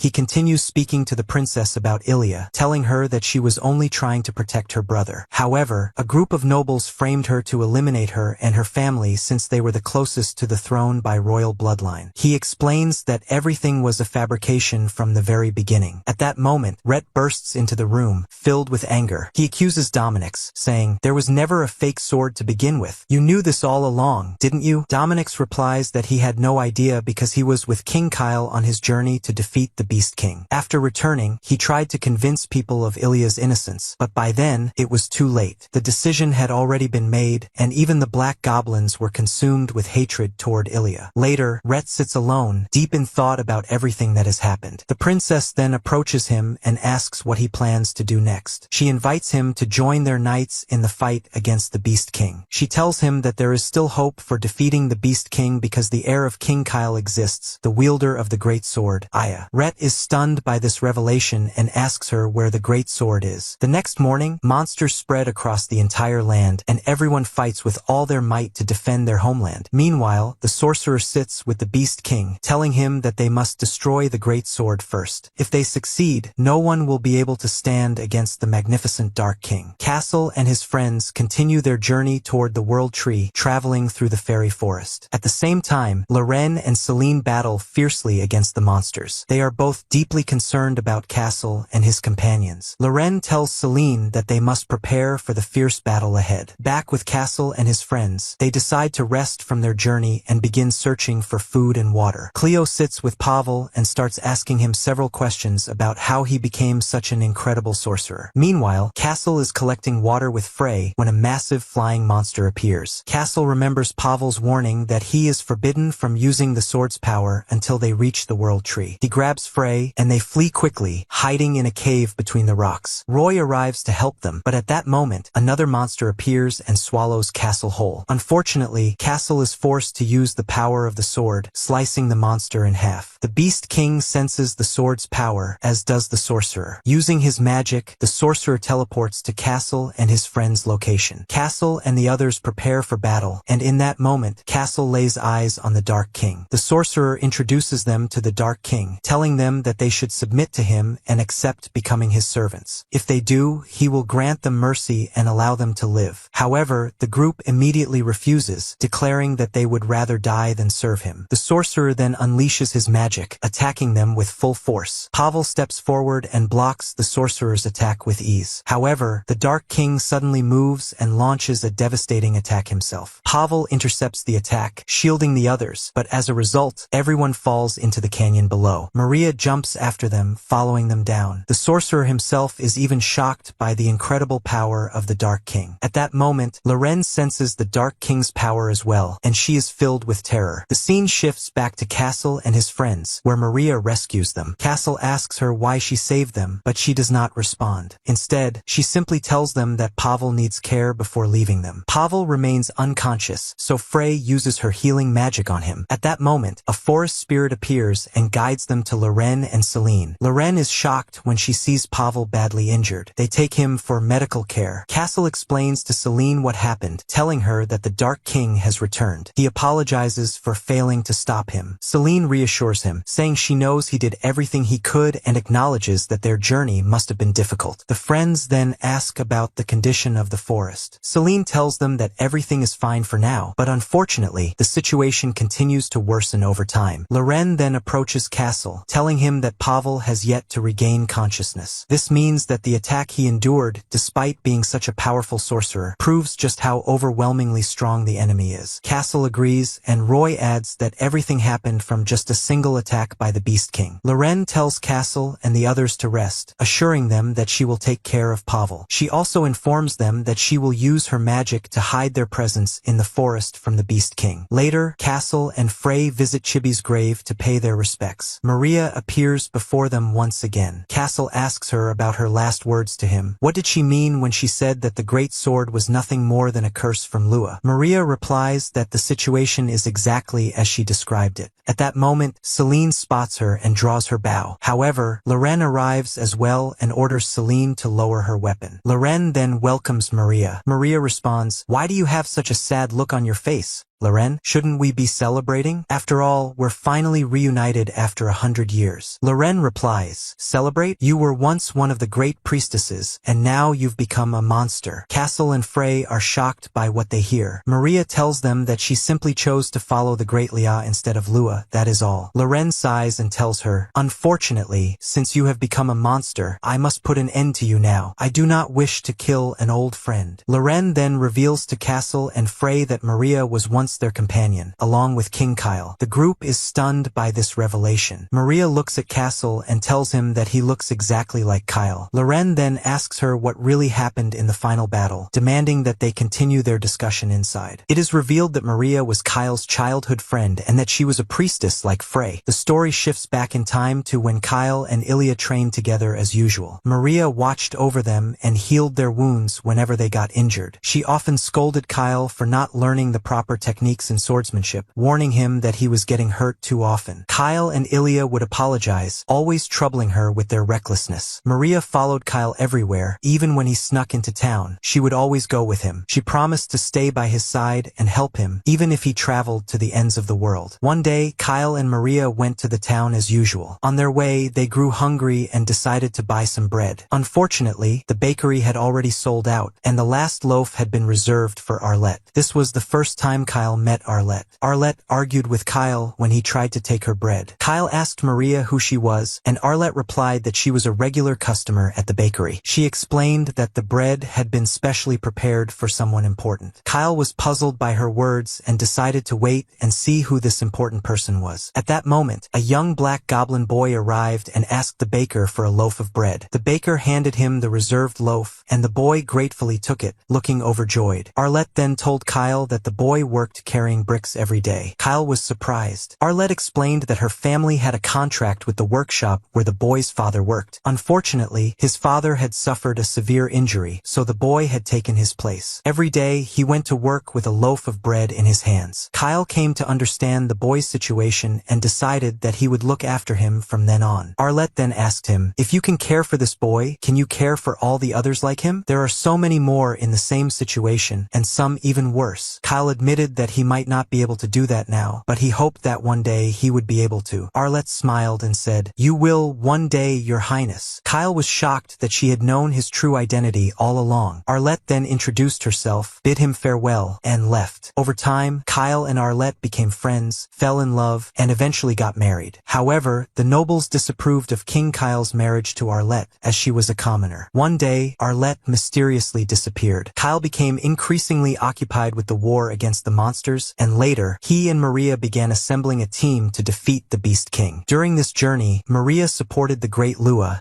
hoping for victory over the forces of evil. However, the situation remained dire, and the knights were becoming severely exhausted. One day, Kyle unexpectedly encountered Arlette at a military camp. He was stunned to find her distributing water to the soldiers. It was then that Kyle learned about Castle. They were reunited, and after a few days, Kyle obtained the great sword, Aya, to slay the Beast King. The final battle between the knights and the monsters ensued. Tragically, Ilya sacrificed herself to save a family of commoners fleeing from the monsters. She sustained a fatal wound and perished. The ultimate battle between Kyle and the Beast King was brutal. Maria was overwhelmed by the sheer power emanating from both kings. In the end, Kyle struck the Beast King with a devastating blow from his sword. However, at that moment, the great sword lost its power for an unknown reason. The Beast King vanished. Kyle, writhing in pain, also disappeared into the dimensional rift. Maria was left in shock, unable to save her friend Kyle or Ilya. At that moment, Maria lost all hope in life. Her grief and anger turned her away from the Great Lua, and she began supporting Lia instead, seeking a way to save King Kyle. It is revealed that she had been waiting for the moment when the dimensional rift would open again so that she could enter and find Kyle. This was the reason she remained alongside the evil sorcerer all this time. Returning to the present, everyone is astonished by Maria's story. Loren tells her that they all share the same desire, to save King Kyle. Maria responds that things aren't that simple anymore. She explains that the rift has already opened, and from it emerged the very Kyle she had been searching for all these years. Everyone is shocked by the revelation that King Kyle has returned. They ask Maria if he is alright. Maria tells them that Kyle has indeed returned, but he now exists as the Dark King, Angmund. The group is left in disbelief. They realize that Castle must now fight his own father, King Kyle. However, Castle says that this means there is still hope. They can save King Kyle from the darkness that controls him. Maria warns him not to get his hopes up, reminding him that Lua will not support him now, just as she abandoned them before. Still, Castle remains determined to save his father. At that moment, they notice that Pavel has regained consciousness and immediately rush to him. Pavel decides to break the final seal on the great sword. As the seal is released, the sword's energy surges through Castle. Pavel tells Castle to claim the sword before the Dark Lord does. At the same time, the evil sorcerer and the Dark King sense the reawakening of the great sword. The next morning, Castle sets off to retrieve the sword and put an end to the Dark King. Loren asks Celine to accompany Castle and support him. She assures Celine that she will protect the forest herself. Celine agrees and departs with Castle on their urgent journey. And on the next day, the princess sends a message to the royal advisor, Beale, explaining everything that happened during the expedition and the solution weapon they found to defeat the King of Beasts. In the evening, we see Castle and his friends on their way to the sword, and they camp in the forest. We see the girls talking in the forest, feeling worried about the situation they are getting into and the fierce battle that will take place between Castle and his father, King Kyle. But they praise Castle, saying that he is a loyal and kind-hearted person, and that his heart is as strong as the mighty sword flowing within him. Fry is worried about Castle facing the King of Darkness, afraid that he might end up like King Kyle. But Celine tells her that no one can enter this battle except Castle, because if they interfere, they will all surely die. She says that they must trust Castle and themselves before entering the battle, or else death will be their certain fate. Fry then encourages herself and tells them that from the very first day of the journey, she decided that she would protect Castle no matter what and under all circumstances. After that, they go to sleep to prepare for the adventure the next day, and we see everyone all over the world waiting for the decisive moment, the start of the final battle that will determine the fate of the world. On the next morning, we see Demia and Klaus on their way to the World Tree to meet the princess there. We also see Rhett and the princess on their way to the World Tree, and they are getting very close. The princess tells Rhett to prepare to fight the King of Darkness as soon as they meet Castle. Rhett responds that all he cares about is killing the evil sorcerer who murdered his friends, and that he is ready to do anything to achieve that goal. Meanwhile, Castle and his friends are also on their way to the World Tree. Fry keeps thinking about what Maria said and feels worried that Castle might end up like King Kyle. At that moment, Fry stops Castle to talk to him about her fears. He replies that they must defeat the King of Darkness, even if he is his father, King Kyle. He admits that he is truly worried, but hearing Maria's story made him think carefully. He realized that King Kyle fought the King of Darkness and sacrificed himself to save the world, which made him respect King Kyle more than he fears meeting the same fate. He adds that King Kyle did all of this to protect the people dear to him, and since Castle also wants to protect those he cares about, he will fight just as bravely as King Kyle. At that moment, the princess and Rhett arrive at the World Tree. Rhett sees the great sword and immediately moves toward it. He tries to grab and pull it from the ground with all his strength and successfully lifts it. He thinks to himself that now, he will definitely be able to take revenge for his friends. The princess is surprised by his actions and asks him what he is doing. She tells him that Dominic said only the crown prince can wield the sword and that he must give it to Castle so that he can defeat the King of Darkness. Rhett replies, "And where is Castle now? Wait for them to come and help you, just as you want. But I have more important things to take care of." The princess tries to stop him, but he raises the sword at her angrily and tells her that he will avenge his friends himself and does not need anyone's help. At that moment, the evil sorcerer and the King of Darkness arrive at the World Tree. The sorcerer tells the King of Darkness that he is certain the sword is here. They try to enter the World Tree's domain, but a powerful magical barrier stops them. However, the King of Darkness uses his destructive power, obliterating the barrier with a devastating attack. The power of darkness spreads across the area, but the King of Darkness's strength runs out, and he tells the sorcerer that he must regain his power. The sorcerer tells him that he will take care of the sword and retrieve it immediately. We see Rhett and the princess amid the spreading darkness, confused about what is happening. Suddenly, the sorcerer appears before them. Rhett becomes furious and attacks the sorcerer with all his strength, and the princess helps him. But their attacks have no effect at all. Instead, the sorcerer overpowers them, striking Rhett and leaving him unable to fight. The princess helps him again, and this time Rhett manages to land a blow on the sorcerer. The sorcerer becomes enraged and unleashes his full power, sending Rhett flying. Rhett keeps dodging his attacks quickly and gets close enough to trap him along with the princess. Finally, the princess succeeds in stabbing him through the heart with her sword. The sorcerer uses powerful magic to destroy her, but Rhett warns her in time, and she dodges the attack at the last moment. Rhett then charges at the sorcerer with astonishing speed and completely decapitates him, ending him once and for all. At that moment, the King of Darkness appears, leaving the princess and Rhett in shock at his incredible power. The King of Darkness moves toward the sacred sword, and the princess rushes to stop him from obtaining it. However, he unleashes a devastating attack at her, and Rhett saves her at the last moment. Unfortunately, the King of Darkness obtains the great sword in the end. The princess tries to reclaim the sword, but he is far stronger than her, easily blocking her attack and nearly finishing her off. At that moment, Demia appears and blocks the King of Darkness's attack. Klaus joins in, helping her repel the King of of Darkness's assault. At that moment, Castle and his team arrive, and everyone prepares for the final battle against the King of Darkness. Castle checks on them to see if they are all right, and Klaus reassures him. The princess tells him that the sword in the hands of the King of Darkness is the Great Sword, and Castle is shocked. The King of Darkness then says, "So, you have finally arrived." Castle replies, "You are not the King of Darkness. You are King Kyle, and you must wake up." Everyone is stunned by Castle's words and does not understand what is happening. But the King of Darkness attacks Castle with all his strength. Castle struggles to resist, and Cleo assists him with her magic, but it is useless. Castle keeps resisting, trying to awaken King Kyle by reminding him of the people he loves, including his mother, but to no avail. The battle between Castle's team and the King of Darkness continues, and they realize they cannot do anything to him unless they take the sword. Everyone attacks the King of Darkness at the same time, but he defeats them all. Castle continues fighting fiercely until he successfully knocks the sword out of the King of Darkness's hands. The King of Darkness becomes even more enraged and unleashes his full power, drawing his own sword and preparing a devastating attack to finish off Castle. Roy charges at him, trying to stall for time so that Castle can get the Great Sword. Castle dashes at full speed and successfully retrieves the sword, activating its power. At that moment, the King of Darkness launches an extremely powerful and destructive attack, obliterating the entire area and defeating everyone. However, Castle remains standing, resisting thanks to the power of the sword. He gathers his strength, encourages himself, and launches a ferocious assault on the King of Darkness. The battle between them continues, and Castle keeps fighting. His friends try to help him, preventing the King of Darkness from moving. Cleo casts a powerful magical attack at him, but they are shocked to see that the King of Darkness is completely unaffected. The battle between the King of Darkness and Castle continues, but then the King of Darkness launches a fatal attack at Castle once again. Rhett pushes Castle out of the way and takes the hit instead, suffering great pain. Castle asks if he is okay. At that moment, Maria appears, using her power to trap the King of Darkness inside iron bars, but he easily destroys them. Castle then takes the opportunity to strike, stabbing him in the chest with his sword. Maria suddenly remembers what happened to Kyle, and Fry also becomes worried about Castle. The dark energy starts wrapping around the Great Sword, draining Castle's strength. Fry rushes toward him, trying to help, but he tells her to stay away. She does not listen, and the dark energy strikes her as well. She struggles against it and cries, not wanting to lose Castle. The evil energy intensifies and she faints. The dark energy wraps around Castle too, about to completely take control of him. But then, something strange happens. Ilya's pendant suddenly reacts, rising into the sky and glowing brightly. A magic circle appears from the pendant, granting Castle immense power. He successfully eradicates the darkness and completely destroys the King of Darkness. King Kyle returns to his true form. He falls to the ground and says he is happy that Lua's great wish has finally been fulfilled. He welcomes Castle as his son. Castle is surprised that his father recognizes him. Kyle tells him that he always heard his voice while he was trapped in the darkness. Maria is confused and asks what he means, saying, "Didn't Lua betray you?" Kyle replies, "No, I was the one who suppressed the power of the Great Sword myself so that Lua's wish could come true and my son could become the crown prince." He apologizes to Maria for everything that happened and for worrying her. At that moment, King Kyle bids farewell to his son, Castle, and his childhood friend, Maria, before disappearing completely. At last, the era of darkness ends, and peace returns to the world after the final defeat of the King of Darkness. Maria thanks Castle for saving Kyle and for saving the world. She bids them farewell and leaves. Everyone is overjoyed by the final victory and the return of peace to the world. After the final battle, the presence of monsters gradually decreases. Everyone returns to their homeland happily. Rhett is now seen as a hero by the people of Orphelia, and the discrimination against black-skinned demons in the kingdom completely ends. Rhett is officially recognized as a noble, and peace and joy spread throughout the world.